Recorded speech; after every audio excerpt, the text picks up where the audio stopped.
eftir að ég tók á móti Jesús og Jesús fór að sýna mér af hverju ég hafi verið svona veik og síðan fór hann að kenna mér hvernig ég geti fjarlægt rætur veikindina sem ég hafi glímt við og þegar ég fór að vinna með honum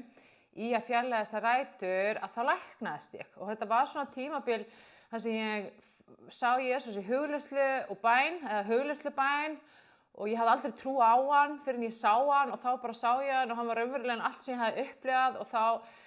svo endurfæddist ég og síðan fór ég að vinna með Jesú.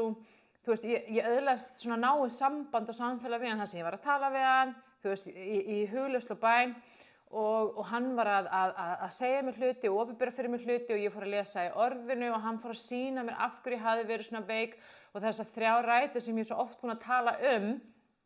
og þetta fyrsta rótir, sambandi sem ég átti við sjálfa mig var rosalega óheilbrigt. Ég hafði verið svona minn eigin versti óvinur, dæmt sjálfa mig ásaka, rifið mig niður með svona neikvæðu sjálfsniðri og sjálfstali og þetta er baneitra hugafar og þegar við erum okkar eigin versti óvin og við erum vond við okkur sjálf og erum að berja á okkur með svipuna á okkur og aldrei neitt nógu gott sem við gerum og við erum ekki nógu góð og erum ekki svona hinsegin að þá skapast ofboðslega vanlíðan innra með okkur kvíði, ótti, sorg, depurð, reiði og skortur en líka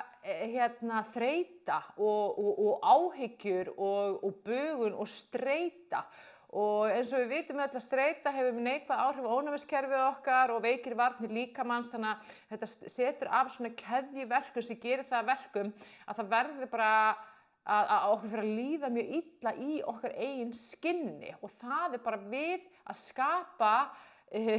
vítarhring innra með sjálfum okkur með því að vera vond við okkur og Jesús fór að sýna mér, opinbera fyrir mér ekki bara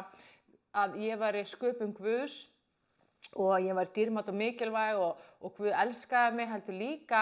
að Guð vildi að ég elskaði sjálfa mig og að ég myndi heiðra hann með því að heiðra sjálfa mig með að koma vel fram við sjálfa mig, hugsa og segja eingöngu það sem er heilbrigt, jákvætt og gott og Jesús fór að kenna mér hvernig ég gæti hægt þessu neikvæða sjálfsniðrifi og sjálfstali og sjálfsásökunum og hversu óheilbrigt og skaðlegt það var og hversu veika og kvíðna það var að gera mig og þreytta og hann fór að kenna mér að stunda það sem ég kalla jákvæða sjálfsuppbyggingu. Þetta er aðferð sem ég kennti rosalega mikið, hún er ofboðslega áhrifarík við að umbreyta hugafarinu okkar og umbreyta líðan okkar og auga bragði. Guð hefur gefið okkur val og vald yfir hugsunum okkar og yfir okkar eigin líðan og okkar heilsu og okkar lífi og það hvað við erum að hugsa og segja okkur sjálfs og líf okkar og heilsu okkar skiptir öllu máli. Það segir að Biblíunni að blessun og bölvun komi af sama munni, hvernig megi þetta vera og ef við erum að hugsa og segja hluti, neikvæða ljóta hluti okkur sjálf, heilsun okkar, líkamann okkar, tala líkamann okkar og heilsun okkar niður með að segja við séum ónýtt bak, að við séum að drepast, að við séum alltaf þreytt og við séum buguð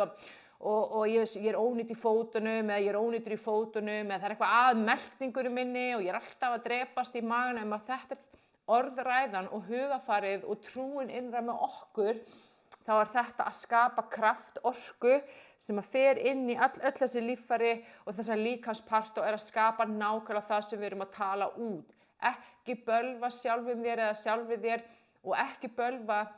eða tala niður líkamann þinn og heilsuna þína. Passaðu að tala og hugsa alltaf líf, alltaf ljós, alltaf blessun og þegar þú byrjar að umbreyta hugafarinu þínu og því sem þú ert að segja sjálfan þig heilsuna þína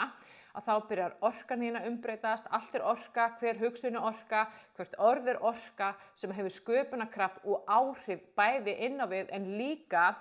út á við og eftir að Guð fór að opinbera þetta fyrir mér að þá fór ég að lifa eftir þessari reglu ef þú vilt ekki að sé satt ekki segja það, ekki hugsa það, hugsaðu og segðu það sem þú vilt að sé satt. Jesús kenndi okkur í Biblíunni, í gegnum Biblíuna, hvernig við getum öðlast það líf sem við þráum. Guð hefur gefið þér allt í Jesú Kristi sem þú þarft til þess að vera heilbrigður, frjáls, lifa lífi í fyllstu gnægð. Jesú dó á krossi til þess að þú getur átt líf í fyllstu gnægð, en það er okkar að taka við þessu í trú. Og til þess að gera það, þá þurfum við að segja við Jesús, Jesús, ég hleypi þér inn í hjarta mitt, ég vil taka á móti þér, og við þurfum að lesa í orðinu Og það segir í Biblíunni að Jesús orðið og það lifandi og það kröftugt og það beitt. Og eftir að Jesús mætti mér í hugleiðslubæn þá fekk ég allt í einu löngun til að lesa í Biblíunni og þá byrjaði ég virkilega að breytast innan frá. Hjarta mitt fór að breytast, tilfinningar mínar, persónuleikinn minn, viðmiðin mín, gildin mín og allt, trúin mín. Og það ennþá að gerast í dag. Biblían 66 bækur og það stórkostlegur leyndardómur og djúp viska og djúp speki Guðs sem lifandi, það andi Guðs. Og þegar við lesum í orðinu þá erum við að innbyrða Guð og Guð fer inn í okkur, inn í hjart okkar, inn í sálin okkar, líkamann, frumurnar og umbreytir okkur og læknar okkur innanfrá. Það segir í orðinu að Drottinn segir, ég sendi orð mitt til þeirra og orð mitt læknar þá. Orðið læknandi. En það sem að Guð vil meir en allt, það þetta persónlega nána, heilbrigða samband og samfélag við þig. Hann skapaði þig, hann elskar þig á stórkostlegan og ævarandi máta og við sem einstaklingar og manneskjur, við þurfum á þessari elsku og þessum kærleika Guðs að halda í okkar daglega lífi. Og mér langar að hvetja þig til þess að fara á Spotify og YouTube, finna Frelsiskirkjuna þar, fara að skrifa Frelsiskirkjan og þar getur þú fundið bæði hugleiðslubænir sem stórkostleg leið til að taka á móti lækningu Guðs og samfélagi og öðlast þetta nána samfélag við hann. Og síðan eru líka vefþættir og það bara orð Guðs, ofboðslega sterkt og stórkostlegt lífsbreytandi orð Guðs